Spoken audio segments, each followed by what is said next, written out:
Saxana sedí v lavici, nuda ji svírá.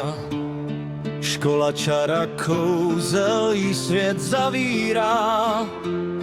V knize staré zakázaný znak, jedno kouzlo a všechno je tak. Okno se otevírá, vítr ji volá. Bez váhání skok a realita skolabovala. Koště ji chytí nad zemí tmou, pryč ze školy letí vlastní cestou. Letí Saxana, svět se láme v půl, mezi kouzly a lidmi ztrácí svůj cíl. Chce být tam, kde může žít, ale každá volba něco musí vzít.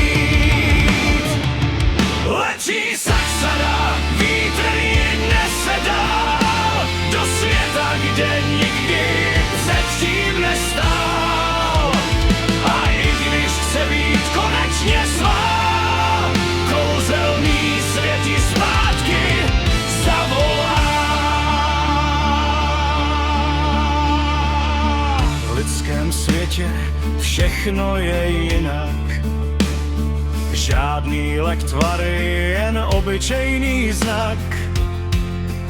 Učí se smát, učí se žít. Poprvé chápe, co znamená být.